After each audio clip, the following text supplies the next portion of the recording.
In this video, I'll be reviewing the Manhattan Bridge. It connects Chinatown and Manhattan at Sarah D. Roosevelt Park and Canal Street to Dumbo, Brooklyn Heights, and downtown Brooklyn on the Brooklyn side. Access to the bridge is pretty simple if you're coming from the Lower East Side or uptown, and also from the West Side if you're taking Grand Street. However, if you're going to the West Side, it's very challenging because Lower Manhattan's street grid is a mess. I've heard of other people saying that they go up Christie Street and then make a left onto Houston Street all the way to the Hudson River Greenway. That's one way to do it, but you have to be comfortable riding in traffic to do that. You can also try taking Canal Street, but that street is so bad because it connects to the Holland Tunnel and traffic is pretty much backed up all the way to the Manhattan Bridge to the west side.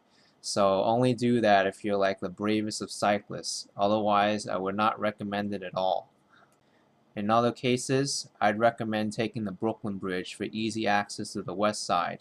On the Brooklyn side, it's a lot simpler since the bridge leaves you off at J Street, which you can take north into Dumbo or south into downtown Brooklyn and beyond, and it connects to Sand Street, which goes towards Flushing Avenue and Navy Street for easy access to the eastern part of Brooklyn to neighborhoods such as Clinton Hill, Bed-Stuy, and Bushwick, or you can go north via Kent Avenue towards Williamsburg. The bridge is about 1.5 miles long and is relatively not that steep. The only really steep part is coming in from the Manhattan entrance, just past the traffic light. It's a little bit challenging if you don't have gears, but it can still be done. You just have to stomp on your pedals. I think it's a relatively good bridge to ride, but you have to contend with the subway next to you all the time, and that noise for some people can be overwhelming. So if you don't enjoy that, I won't recommend taking this bridge at all. Now I have to stress this because it's the golden rule of the Manhattan Bridge, so listen up.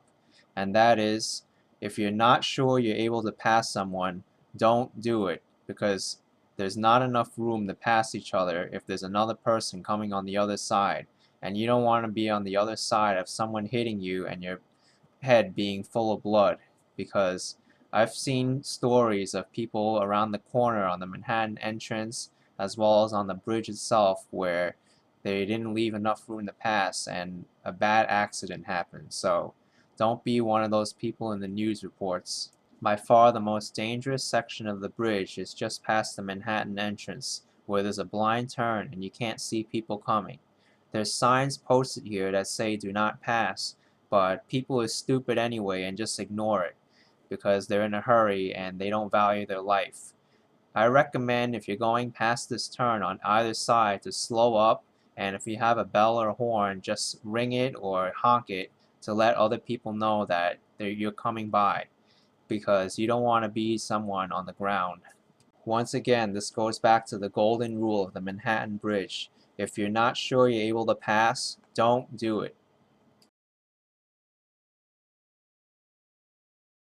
On the Brooklyn side, there's a big turn to get on the bridge and to get off the bridge. When you're approaching this corner, slow down as a courtesy to other riders. It's extremely dangerous to pass someone here going at a sharp turn.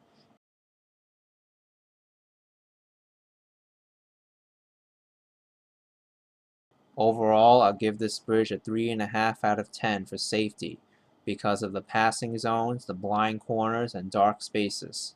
For scenery, I give this bridge a 6 out of 10. The views are much nicer on the south part of the bridge where the pedestrians are, since you get a clearer view of downtown Manhattan and Brooklyn. The views on the north side aren't as good, plus you have the chain link fence the entire way across. Well, it's the same thing on the south side too, but at least there you get a better view of the Statue of Liberty and New York Harbor. For access, this bridge gets a 7 out of 10. It's great for traveling to anywhere except for the west side, and I would actually recommend taking the Brooklyn Bridge for that, since it connects directly to Reed Street, which is almost a direct shot to the Hudson River Greenway. Otherwise, you'll have to deal with the complexity of the lower Manhattan street grid, or take some more brave streets like Canal Street or Houston Street. This gives the Manhattan Bridge an overall score of 5.5 out of 10. It's not a bad bridge to ride on, but the safety rating really kills it, and the scenery is not really that great compared to the Brooklyn Bridge. As always, remember the golden rule. If you're not sure you're able to pass, don't do it.